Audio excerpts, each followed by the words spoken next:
So, will harsh penalties against Chevron discourage it and other oil companies from drilling off the coast of Brazil? And is there such a thing as too much regulation? To answer these questions and more, we're joined in the studio by Thomas Pyle. He's the president of the Institute for Energy Research. From Rio de Janeiro, we're joined by Marcelo Lins, a journalist with Globo News Television in Brazil and the producer of a film in which he predicted the Chevron oil spill before it happened. And also in the studio is Diane MacEachern, an author on environmental issues who also worked as a consultant for the Environmental Protection Agency. Welcome to all of you to the show. Diane, given what's at stake here, these vast oil reserves that Brazil is depending on, is Brazil shooting itself in the foot here, as one analyst put it? Because there's already something of a ripple effect. We know that there's a company, an oil company in Houston here in the United States called Anadarko Petroleum, which is also already now considering selling its holdings in Brazil, 700,000 acres. So is it doing more damage than good? Well, the question is really, what is the long-term picture for oil and oil development, not only in Brazil but around the world? And we've just seen a string of oil spills, and in fact, in preparation for the show, I went back and looked at the history of oil spills since 1967. We're just constantly putting millions of gallons of oil into the ocean, and the ocean is not a sewer. It supports 99% of the life on Earth. So the question is really, I think, not just for Brazil, but to the entire world community needs to come to grips with the impact of oil drilling on the environment. Consistent sort of hammering effect. But I would say, at this point, we continue to see these devastating oil spills. I mean, 3,000 gallons or 3,000 barrels may be insignificant to this particular spill, but in the aggregate, I think we need to stop looking at spills as individual incidents. They are all part of a whole.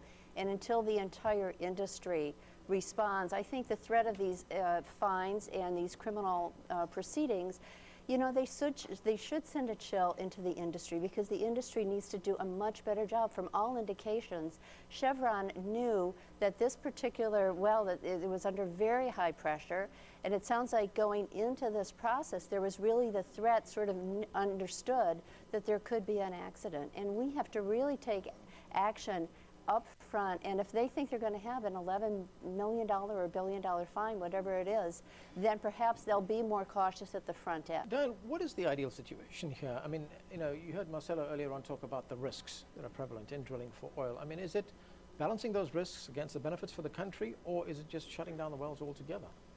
Ultimately, I think that a lot of the wells do need to be shut down as we move towards more renewable resources and safer resources. We're just doing untold damage to the environment, not only to the immediate environment in the ocean, let's say, where these spills are occurring, but all the secondary impacts of burning oil. I mean, Rio Plus 20 is going to be happening, and a big conversation there is going to be about climate change that's related to the burning of oil. So yes, maybe this oil field has 50 years of life in it, and everybody sort of think that's very short term in the history of the world, certainly, but in terms of the nature of the problems that we need to deal with, 50 years isn't very long. If 50 years ago, if we had started this transition away from fossil fuels, we would be today where we should be. Well, we're never going to replace a barrel of oil with energy from a windmill. It's just, wind makes electricity. But it's got to happen at some point. Oil is a transportation fuel. And it's also a finite The fact fuel. of the matter is that we've got huge, vast resources, as we're talking about in Brazil, here in the United States.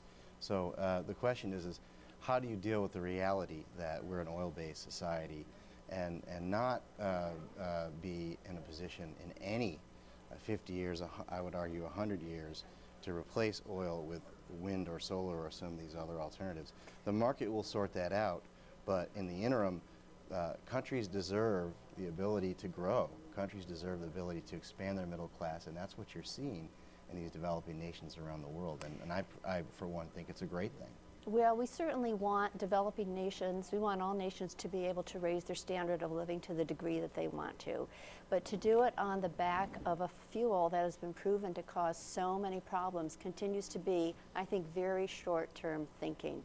And there is a tremendous opportunity to reduce the amount of oil that we're using through conservation, and in fact electric vehicles, that's another opportunity. So I think that it's a question of attitude. do we want to look at fossil fuels, and not just oil, but fossil fuels, and say, you know, we have really got to make a concerted effort to wean our way away from fossil fuels as soon as possible?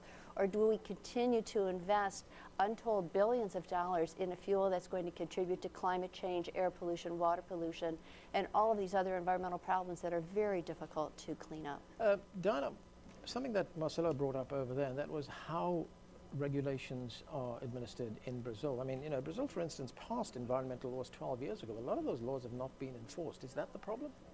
Well, it sounds like it is. And often the enforcement of regulations and laws that haven't passed is a problem. You know, there may not be enough money in a government's budget to do that. They may decide that they're going to look the other way for any number of reasons. They get political campaign contributions, or all kinds of things happen behind the scenes that we may not be aware of. But certainly, I don't think that's unique to Brazil. I think it happens in a lot of countries where strong regulations are passed, there are good intentions, and then they go unenforced. It's easier in many instances to pass a regulation than to enforce it. And so one of the things that it would be wonderful to see if Chevron ever does pay that fine is to put some of that money into an enforcement pool that can enforce the regulations that are on the books to strengthen the safety of the oil industry in Brazil.